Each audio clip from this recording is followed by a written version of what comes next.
Just imagine करा, एक पंचपक्वान्नांनी भरलेलं जेवणाचं ताट समोर आहे. तर त्याच्याकडे सगळे आदराने पाहतात, प्रेमाने पाहतात, उत्साहाने पाहतात, मोहाने पाहतात.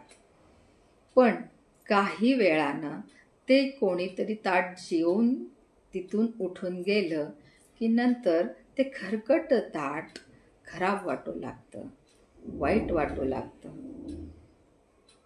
तसेच आयुष्यात काही लोक येतात की जे उपयोग करून घेतात आणि त्यानंतर खराब ठरवतात.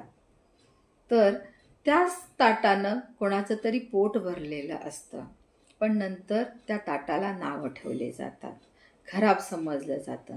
तुमच्याही आयुष्यात असं कधी कोणी आलं की तुमचा वापर करून घेतला, तुमचा उपयोग करून घेतला आणि त्यानंतर तुम्हाला ते खराब ठरवतात, तुम्हाला ते वाईट ठरवतात, तुमच्याबद्दल अफवा पसरवतात. अफवांच्या अनुषंगाने एक गोष्ट सांगते की अफवा तुम्हाला अशा 2 प्रकारच्या व्यक्तींच्याकडनं ऐकायला मिळतील. एक म्हणजे की ते लोक तुम्हाला पसंत करत नाहीत, तुम्ही त्यांना आवडत नाही.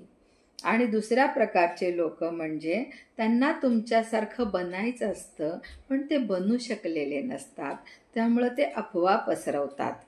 तर इथून पुढे तुम्हाला कधीही कोणी खराब ठरवलं, वाईट ठरवलं तर स्वतःला अंडर एस्टिमेट कधीही करू नका. तुम्ही ते पूर्ण भरलेलं सुंदर असं ताटच आहात की जे तुम्ही लोकांच्या उपयोगाला पडत आहात.